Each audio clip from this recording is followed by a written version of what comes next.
நான் சொன்ன வாய் புண், தொண்டை புண், இரைப்பை புண், சிறுகுடல் பெருங்குடல் புண், ஆசனவாய் புண், பயில் சமமான இடத்துல இருக்கிற புண், முக்கியமாக அல்சருக்கு, சிவிரான அல்சர், கிரானிக் டிசீஸ், கிரானிக் அல்சராக மாறிச்சல அதையும் சரி பண்ணும். நாளைக்கு ஒரு 5 இலை, காலையில் 5 இலை, சாயந்தரம் 5 இலை சாப்பிடுங்களேன்.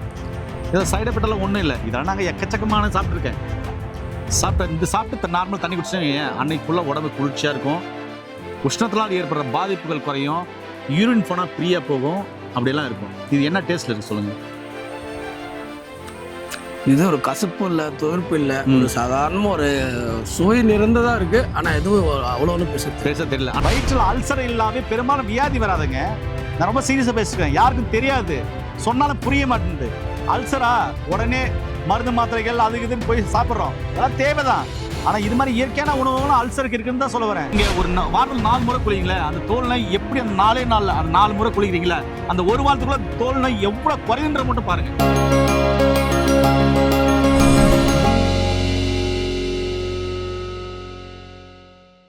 இயற்கையை மருந்து சேனலுடைய மேலும் பல பதிவுகளை தெரிந்து கொள்ள இந்த சேனலை சப்ஸ்கிரைப் செய்யவும், பெல் பட்டனை அழுத்தவும். மேலும் மருத்துவரின் ஆலோசனை பெற இந்த வீடியோவில் உள்ள எண்ணிற்கு தொடர்பு கொள்ளவும். இயற்கை மருத்துவ வணக்கம். வணக்கம்யா. இன்னைக்கு அல்சர் பிரச்சனை பெரும் பிரச்சனை இருக்குங்கய்யா. பெரும் பிரச்சனை. அல்சர் புண்ணு, வயிற்றுல புண்ணு இருக்கிறதுனால சாப்பிட்ட உடனே எது சாப்பிட்டாலே செரிமானம் ஆக மாட்டேங்குது. சாப்பிட்ட உடனே பாத்ரூம் ஓட மாட்டேங்குது. சாப்பிடவே முடிய மாட்டேங்குது. சாப்பிடவும் இறங்கவும் மாட்டேங்குது. பசி எடுக்க மாட்டேங்குது. என் கையில இந்த இலையை கொடுத்துட்டு இது அல்சருக்கு அருமையான மருந்து சொன்னீங்க ஐயா. அது எப்படிங்க ஐயா சாத்தியமாகும்? இது எத்தனை நாளுங்க ஐயா சாப்பிட முடியும்? ஓகே, அருமையான கேள்வி. இது இப்போ என் கையில் கொடுங்களேன். நண்பர்களே, பார்த்தீங்கன்னாக்க இது கோவை இலை தெரியுதுங்களா? எல்லாம் ஜூம் பண்ணி காமிக்கிறார் பாருங்க. சாதாரண கோவை இலை. இந்த கோவை இலை காயாக சாப்பிட்டிங்கன்னா ரொம்ப கசக்கும். இந்த சோரேசிஸ் பேஷண்ட்டு ஒரு நாளைக்கு காலையில் ஒரு டைம், சாயந்தரம் ஒரு டைம் இந்த கசப்பாறு காயை சாப்பிட்டு வரலாம். அதே மாதிரி அதனுடைய காயை கடித்து சோரேசிஸ் இடத்துல, தோல் நோய் இருக்கிற இடத்துல பூசிட்டு வரலாம். இதனுடைய பழங்களை சாப்பிட்டிங்கனாக்கா யூட்டை இன்ஃபெக்ஷன் வராது. மூத்திரப்பையில் சூடாக இருக்குதுல்ல, அந்த மூத்திர சூடுன்னு சொல்லுவாங்க, அது சரியாகும். ஈட்டை இன்ஃபெக்ஷன் சரியாகும். இந்த பழங்கள் தொடர்ந்து சாப்பிடும்போது வயிறு புண்ணாரும். முக்கியமாக உடல் சூடு தணியும். குளிர்ச்சி தன்மையுடைய மூலிகை, சரிங்களா? அந்த காலத்தில் நல்லா புரிஞ்சுக்கோங்க. அந்த காலத்தில் வாய்ப்புண், தொண்டை புண், வயிற்று புண், சிறுங்குடல் பெருங்குடல் புண், ஆசனவாய் புண் எல்லாம் இருக்கிறவங்களுக்கு மணத்தக்காளி கீரையை கொடுத்ததை கேள்விப்பட்டிருப்பீங்க. மணத்தக்காளி கீரைனா புண்ணை ஆற்றும், உங்களுக்கு தெரியும் இல்லையா? அதே சமயத்தில் இந்த கோவை இலையும் புண்ணாற்றும். நான் சொன்ன வாய் புண், தொண்டை புண், இரைப்பை புண், சிறுகுடல் பெருங்குடல் புண், ஆசனவாய் புண், பயில் சமமான இடத்துல இருக்கிற புண், முக்கியமாக அல்சருக்கு, சிவிரான அல்சர், கிரானிக் டிசீஸ், கிரானிக் அல்சராக மாறிச்சல அதையும் சரி பண்ணும். பெப்டிக் அல்சர், கேஸ்ட்ரிக் அல்சர், கேடு, அம்மனை ரிஃப்ளெக்ஸ் ஆகுது, எதுவாக இருந்தாலையும் ரொம்ப அருமையாக கேட்கும். ஒரு சிலருக்கு அடிக்கடிக்கு மலம் போகுது இல்லையா, அவங்களுக்கு இது அற்புதமாக வேலை செய்யும். சரி, இப்போ அல்சருக்கு எப்படி சாப்பிட்லாம் அப்படின்னு சொல்லிட்டு தானே கேட்டிருக்காரு. அந்த அல்சருக்கு சாதாரணமாக பருப்பு போட்டு கீரை குழம்பு வைப்பீங்களே, அது மாதிரி தினமும் கீரை குழம்பு வச்சு சாப்பிட்டுவாங்க. அல்சர் சரியாயிடுங்க. நீங்கள் சாப்பிட்டு பாருங்களேன், அந்த டேஸ்ட் சூப்பராக இருக்கும். அதை சாப்பிட்டு பாருங்கள் எப்படி இருக்குன்னு. நல்லாயிருக்கும். உங்களுக்கு பெருசாக டேஸ்ட்டு டிஃப்ரெண்ட்டெல்லாம் தெரியவே தெரியாது. ஒரு கசப்பு இல்லை, ஒரு இனிப்பு இல்லை, ஒரு துவர்ப்பு இல்லாத ஒரு சாதாரணமாக ஒரு கீரை சாப்பிட்ட மாதிரி தான் இருக்குது. அவ்வளோதானே. இது நல்லா முழுங்குங்க. உங்கள் உடம்புல ஒன்றும் இல்லை. இது ஒரு 5 இலை உடம்புக்குள்ள. இப்போது ஈட்டு பயங்கரமான சூடு, வெயில் அடிக்குதா? இப்போ பார்த்தீங்கன்னா மார்ச் முடிய போகுது, ஏப்ரல் மே வந்துருச்சா? இந்த 3 மாதத்தில் உடம்பு சுட்டெரிக்கும். ஒரு நாளைக்கு ஒரு 5 இலை, காலையில் 5 இலை, சாயந்தரம் 5 இலை சாப்பிடுங்களேன்.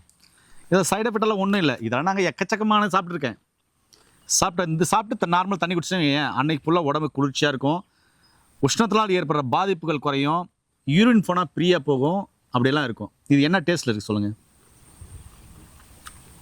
இது ஒரு கசப்பு இல்லை, துவர்ப்பு இல்லை, ஒரு சாதாரண ஒரு சுவை நிறைந்ததா இருக்கு. ஆனால் எதுவும் அவ்வளோ ஒன்றும் பேச தெரியல. ஆனால் சாப்பிட்ட உடனே தண்ணி மாதிரி போச்சுங்களா உள்ள? சலுக்கு தண்ணி மாதிரி போச்சு. இதுதான். அதாவது இவ்வளோ தாங்க. இந்த கீரையை சாதாரண பருப்போட, சரிங்களா, சாதாரண பருப்போட இந்த கீரையை பறித்து இப்படி நல்லா பறிச்சுக்கணும். பறித்து கீரை குழம்பு செய்கிறவங்க, தொடர்ந்து கீரை குழம்பு செய்கிறாங்க இல்லையா, அது மாதிரி கீரை குழம்பு செய்கிறவங்களுக்கு இதை நல்லா பறிச்சுக்கணும். இப்படி இப்படி பறித்து எடுத்துட்டு இப்படி பறித்து எடுத்துடணும். பறித்து எடுத்துட்டிங்கன்னா இந்த மாதிரி இதான் இதை சாதாரணமாக நல்லா கழுவிட்டு, சரிங்களா, சாதாரணமாக கழுவிட்டு சாம்பாரில் போட்டு கீரை குழம்புல போட்டு நல்லா கடைஞ்சி துவையலாக சாப்பிட்லாம், சூப்பாக சாப்பிட்லாம், குழம்பா சாப்பிட்லாம். சாப்பிட்டு வந்தீங்கன்னா புண்ணாரும். வயிற்று புண்ணுக்கு ரொம்ப ரொம்ப அருமையானது. இதை தொடர்ந்து சாப்பிடும்போது உங்களுக்கு ஒரு சிலருக்கு பார்த்தீங்கன்னாக்க சுகர் இருக்கு இல்லையா, அவங்களுக்கும் படிப்படியாக கட்டுக்குள் வரும். ஆனால் முக்கியமாக நான் பேசியிருக்குது வயிற்று புண்ணுக்கு தான். வயிற்று புண்ணா இவ்வளோ நாள் என்ன பேசியிருப்போம் அப்படின்னா, மணத்தக்காளி கீரை சாப்பிட்டாக்க வயிற்று புண்ணாலாவதுன்னு பேசியிருப்போம். சரி, ஓகே தான். அதுக்கப்புறம் துவர்ப்பான பொருள்கள் சாப்பிட்டா வயிற்று புண்ணு சரியாகுதுன்னு பேசியிருப்போம். சரிதான். புது பானையில் அந்த காலத்தில் என்ன பண்ணுவாங்கன்னா, உதயமரம் பட்டை இருக்குல்ல, அதை இடித்து புது பானையில் போட்டு தண்ணி ஊற்றி ஊற வச்சுருவாங்க. ஊற வச்சு அடுத்த நாள் எடுத்து கலக்கி அதை ஃபில்டர் பண்ணி மோரில் கலந்து குடிப்பாங்க. இதுவும் அல்சருக்கு நல்லது. அது மாதிரி தான் இதுவும் ஒரு கீரை தான். நாம் மறந்துட்டோம். இதெல்லாம் அந்த காலத்தில் 90s கிட்ஸ் எல்லாம் இதோட கறியை இடித்து போர்டுக்கு தேய்ச்சி எழுதுறதுக்கு அடுத்த நாள் சாக் பீஸ் டீச்சர் எழுதுனா பளிச்சுன்னு வெண்மையாக தெரியறதுக்கு பூசுவோம். ஆனால் உடலில் இருக்கிற புண்களை ஆற்றக்கூடிய அற்புதமான மூலிகை இந்த கோவக்கீரை. இது தாராளமாக எல்லாம் சாப்பிட்லாம். இதெல்லாம் மறந்துட்டோம். இனியாவது உங்களுடைய உணவில் இது மாதிரி கோவக்கீரையெல்லாம் சாப்பிட்டு வந்தீங்கன்னாக்க உடல் புண், அதாவது குடல் புண், இரைப்பை புண், அல்சர் புண்ணெல்லாம் குணமாக்கக்கூடிய இது உணவுன்னு நினச்சிக்கோங்க. இதெல்லாம் சாப்பிட்டு வாங்க, அல்சர் இல்லாமல் வரலாம். வயிற்றில் அல்சர் இல்லாமல் பெரும்பாலும் வியாதி வராதுங்க. நான் ரொம்ப சீரியஸாக பேசிக்கிறேன். யாருக்கும் தெரியாது, சொன்னாலும் புரிய மாட்டேங்குது. அல்சரா உடனே மருந்து மாத்திரைகள் அதுக்கு இதுன்னு போய் சாப்பிட்றோம். அதெல்லாம் தேவைதான். ஆனால் இது மாதிரி இயற்கையான உணவுகளும் அல்சருக்கு இருக்குன்னு தான் சொல்ல வரேன். இதை ஒன்றும் இல்லை, ஒரு வாரம் சாப்பிட்டு பாருங்களேன், உங்களுக்கு எவ்வளோ மாற்றம் தெரியுதுன்னு மட்டும் பாருங்கள். அவ்வளோ மாற்றம் தெரியும். இதை சாப்பிடும்போது கருவாடு, கத்திரிக்காய், மீன், இந்த உஷ்ணமான பொருள் எடுக்க வேண்டாம். அது மாதிரி காரமான பொருளை தவிர்த்துருங்க. நல்லா இது மாதிரி கீரை குழம்பு செஞ்சு சாப்பிட்டு கஞ்சியை குடிச்சிட்டு வாங்க. ஒரு வாரத்தில் அந்த புண்ணுடைய தாக்கமெல்லாம் உங்களுக்கு குறைஞ்சிருங்க. வேறு என்னங்க வேணும் உங்களுக்கு? ஐயா, வயிற்றுல இருக்கிற புண்ணு ஆறுதுன்னு சொல்லிட்டீங்க. சரி. நிறைய காலத்துல மேல் புண்ணு ஆறுது இல்லைங்க. மேல் காய் இருக்குல்ல, காலில், கையில், எல்லா இடத்துல புண்ணு இருக்கும். உள்ள இருந்தா வயிற்றுல புண்ணு இருந்தா அல்சர்னு சொல்றோம். மேல் புண்ணு ஆத்துங்களா ஐயா? இது அருமையா கேள்வி. இப்ப மேல நீங்க என்ன சொல்றீங்க, மேல சோரியாசிஸ் மாதிரி தோல் நோய் மாதிரி வந்துருச்சு, என்ன பண்ணலான்றீங்க? ஒன்றும் பண்ண வேண்டாம். இதோட ஆண்களை இருந்தா சந்தனம் வச்சு நல்லா இடிச்சு கொல கொலன்னு இது பண்ணி உடம்பு ஃபுல்லா தேய்ச்சி குளிச்சிருங்க. சரிங்க. வாரத்துல நீங்க 4 டைம் குளிச்சிருங்க. சீக்கா போட்டு குளிங்க. சரிங்க. சரிங்களா? தோல் நோய்க்கு அற்புதமான மெடிசின் இது. அதே மாதிரி பெண்கள் அப்படின்னா மஞ்சள் வச்சு இதில் போட்டு நல்லா அரைச்சி மேலே தேய்ச்சி நல்லா காய விட்டு குளிச்சிருங்க. தோல் நோய் நீங்கள் ஒரு வாரத்தில் 4 முறை குளிங்களே, அந்த தோல் நோய் எப்படி அந்த 4 முறை குளிக்கிறீங்களே, அந்த ஒரு வாரத்துக்குள்ள தோல் நோய் எவ்வளோ குறையுன்ற மட்டும் பாருங்கள். எரிச்சல் இருக்காது, நமைச்சல் இருக்காது, அதனுடைய தாக்கம் குறைச்சிரும். அங்கே ஒரு சில நீர் வடியும், அதெல்லாம் குறைஞ்சிரும். அவ்வளோ பெரிய அற்புதமானது. இதை தோல் நோய் உள்ளவங்க, சோரியாசிஸ் உங்களை உள்ள சாப்பிட்டு வந்தாக்கா தோல் நோய்கள் படிப்படியாக குணமாகும். காய்கறி மருத்துவத்தில் பல வருடங்களாக நம்ம இதை சஜஷன் பண்ணி வரோம் எல்லாருக்குமே. அதனால் இயற்கை மருத்துவத்தில் இந்த கோவையில் அற்புதமான ஒரு இலை.